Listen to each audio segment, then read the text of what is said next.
But we don't want to ban this country, Mr. President. I want you to go and tame Farouk. Kama Waswahili, mwibo wa kujidunga hauambiwi pole. Sasa kama hii drama yote tumeona Nakuru, ati watoto wanakatazwa kufanya mchezo, sijui.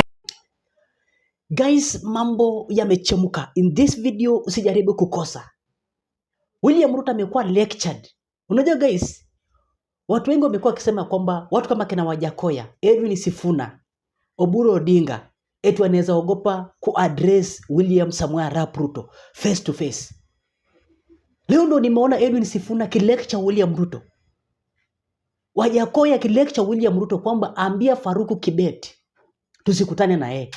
Because hii clip ya John Mbadi wakati ambapo alikuwa anakuwa humiliated akitolewa stembele kwa red carpet akiwa na William Ruto imeweza ku emerge kila mahali. And Wajakoya warned this man called Faruku Kibet. And leo amejaribu ku lecture William Ruto face to face. No shortcut guys. In this video you're going to be shocked. Edwin Sifuna is telling William Ruto kwamba ni aibu sana. Ni aibu sana tunakataa watoto wasiperform your play. Butere girls. So kumewaka, things are boiling nicely. Yani yanachemuka vizuri kabisa upande wa Siaya. And I don't want you to miss this video. Nataka uende na mimi step by step. After Wajakoya, Edwin Sifuna, Oburu Odinga is lecturing William Ruto. Jinsi ambavyo wanapolisi walikuwa wanatumia force pale.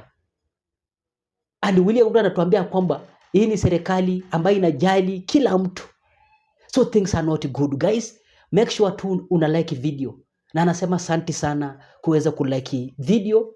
Wakati ambapo tena unaenda kuchukua nafasi ya kusubscribe ama ukiwa TikTok unifollow, acha Mungu aweze kuonekana na kutetea kwa kila kitu ambacho unakifanya kwa minajili ya kufanikiwa. Kwa hivyo guys, without wasting time, I don't want to go far. Nataka nikuchezee hizi clips. Uweze kujua kweli uoga wa viongozi wadogo hapa nchini Kenya umeisha. William Ruto amekuwa shocked. Ilifika certain point William Ruto alikuwa aamke atoke because aliona ni kama afai pale. Unaona watu wangu? Because hao majamaa wana lecture ni kama endo kiongozi mdogo na wenye wanaongea ndio watu kama ndo viongozi wakubwa. So things are not good. Sikiza mambo.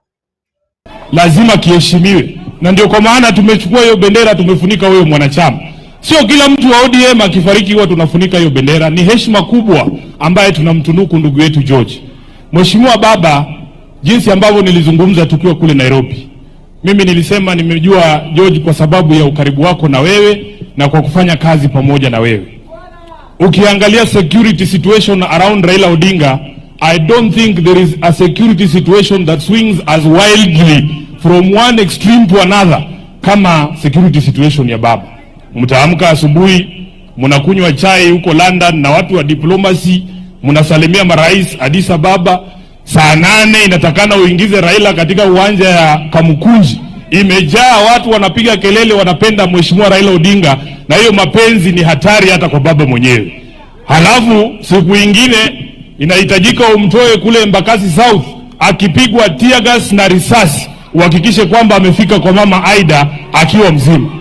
That is how wild the security situation around Raila Odinga swings.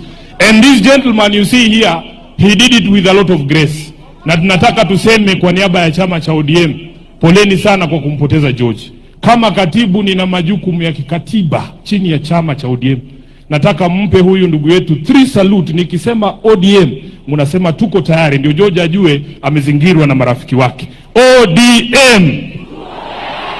ODM. ODM. Asante sana. Sasa George, sisi tunasema apumzike kwa amani.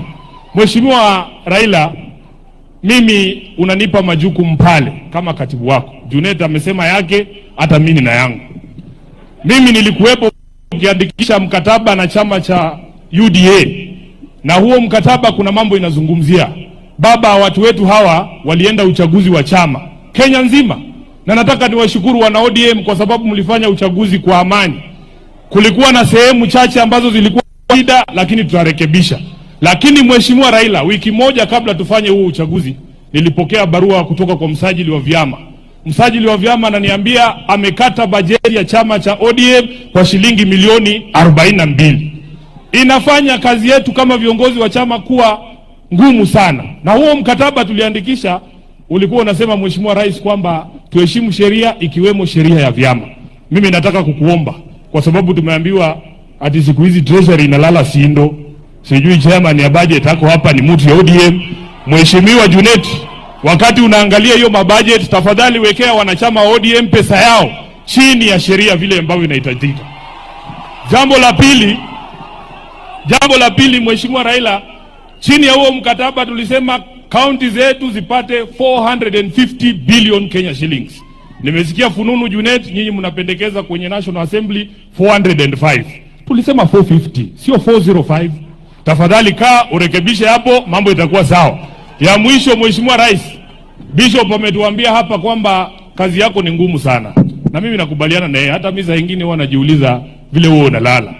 Lakini kuna zingine, Mheshimiwa Rais, kama Waswahili, mwiba wa kujidunga hauambiwi pole. Kuna watu kwa serikali yako kazi yao ni kushika handball kila siku.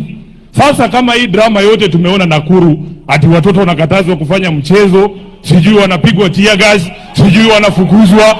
Hiyo ni mwiba wa kujidunga, Mheshimiwa Rais. Wale ambao wanahusika na kufanya kazi yako ikuwe ngumu, read them the riot act, kwa sababu tunajua kazi yako ni ngumu zaidi, wasifanye ikuwe ngumu zaidi.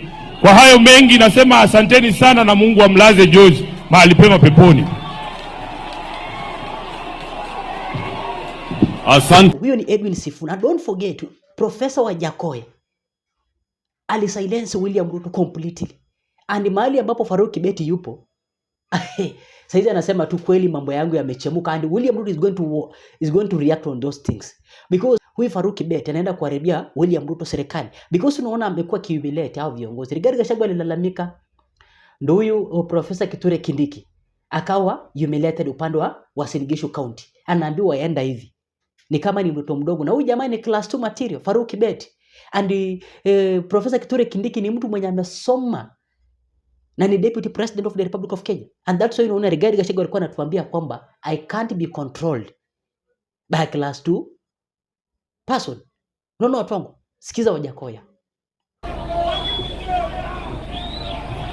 Your Excellency, the President of the Republic of Kenya, my Prime Minister, Honorable Raila Odinga, Governor Orengo, Governor Baraza, Governor Truma, Governor, my friend from Migori, Professor Nyang, and the area MP. This is the first time I'm meeting this man, Ruto, after the election. I wish you had called me before, maybe stories would have been different. But let me take this opportunity to tell you that had I won the presidency, maybe I could have been the one talking here. But I congratulate you for your good work. The only thing I have to say, because I've been given 2 minutes, I will say 2 things. Number one, devolution. Governors are suffering. Governors do not have money. The monies have not been sent to these people. Governors are borrowing to pay their employees. Governors are really being faced with the problem of not paying contractors money for devolution. That devolution was brought by the Right Honorable Raila Amolo Odinga. Secondly, I would like you, Mr. President, and I recognize you, I would like you that when you go back home today, the President, go and call Butere girls and their principal to State House, have tea with them, tell them thank you, and then visit their school, harmonize relationship with the school kids. Otherwise, watoto wadogo saa hizi wanakuchukia because of the mistake that was done by your juniors. Correct them. You are my president, you have the sword of power, and you can lead the country if you have both of us. Madam George, Madam Chi-George, it's George that made me closer to Jacom. There are some people who had blocked me, and I've stayed with Jacom in Britain. I've stayed with Jacom's family, including the sister in UK.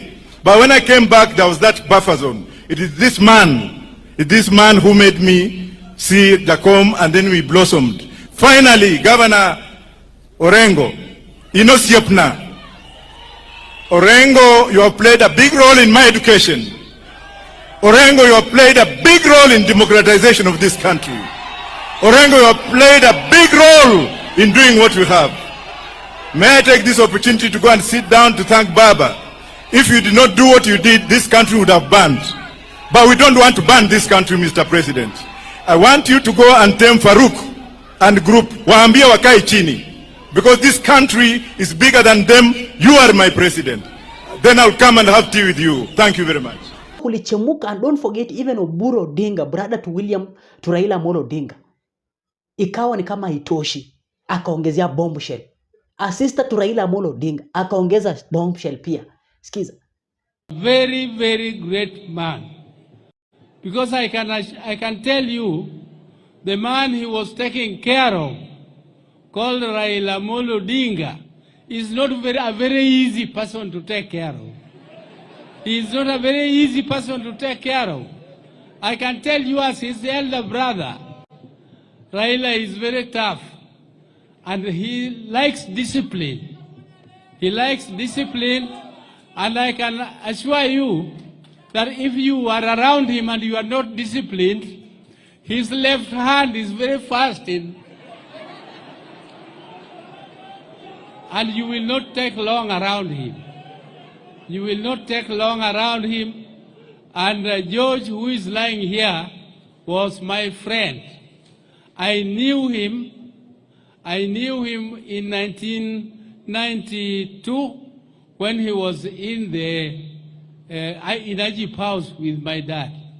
But I knew him more in 1994 when Jaramogi passed on.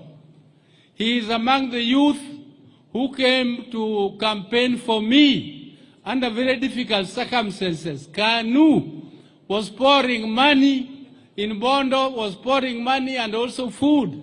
It was during famine time.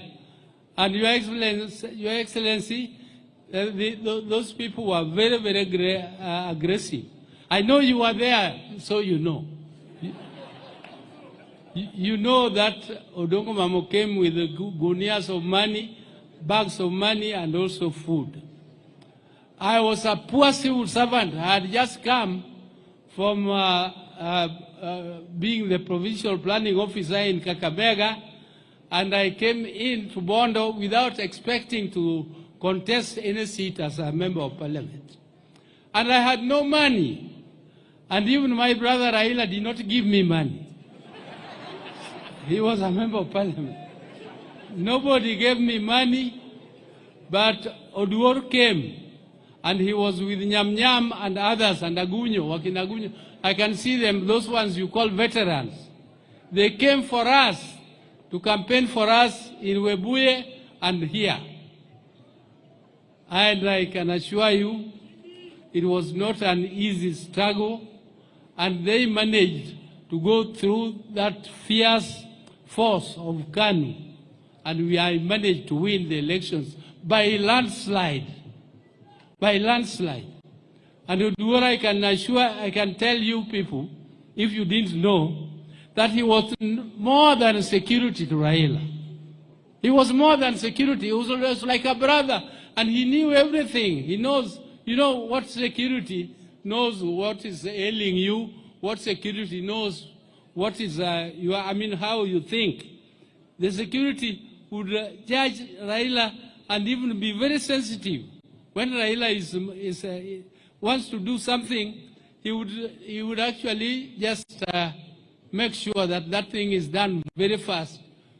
And I want to ask the Almighty God to put his great soul to rest.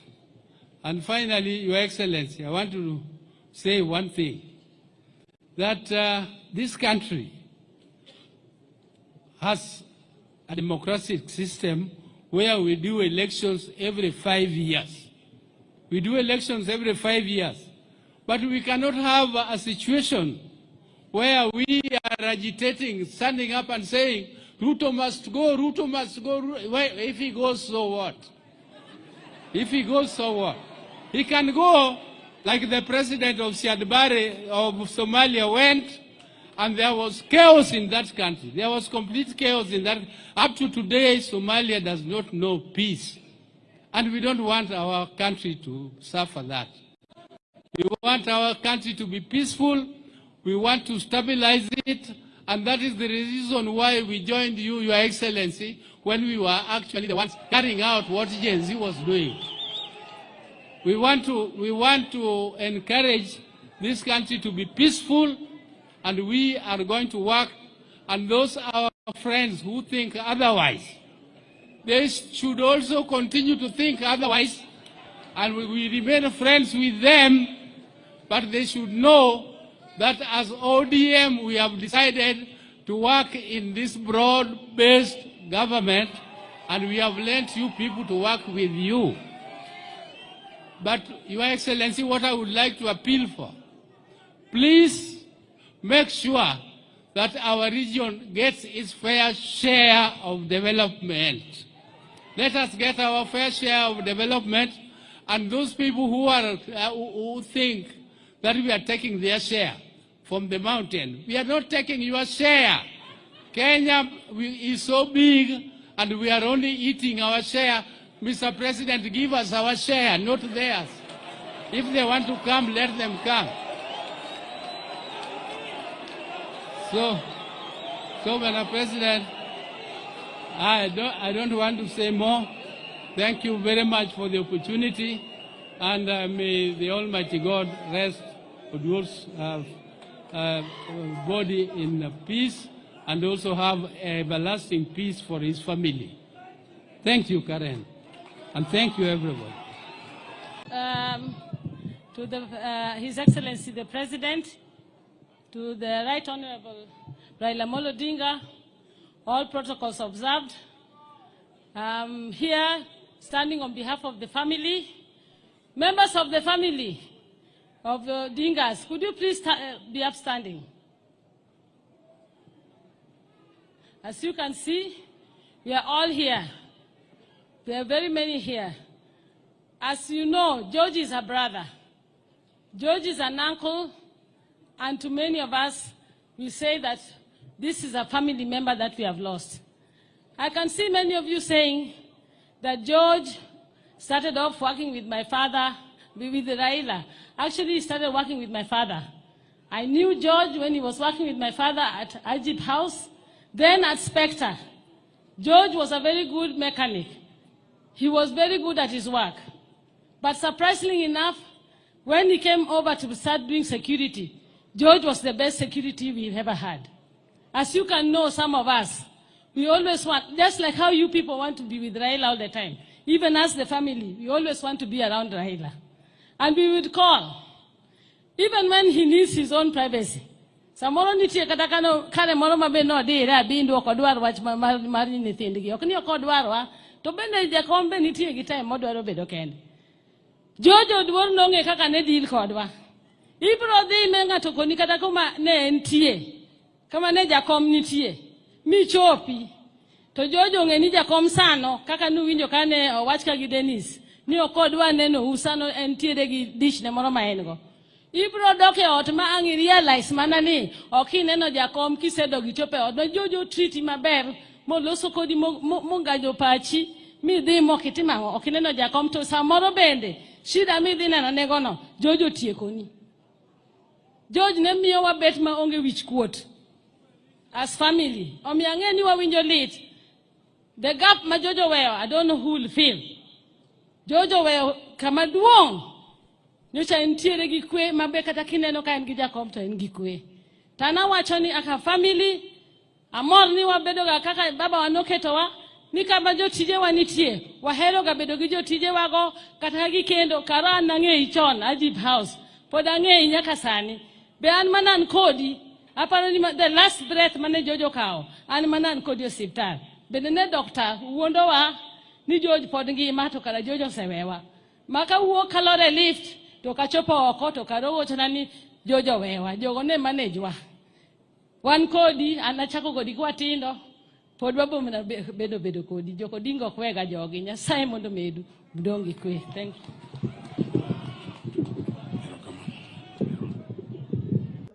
So mambo yalichemuka mbaya tena zaidi. Things are not good guys.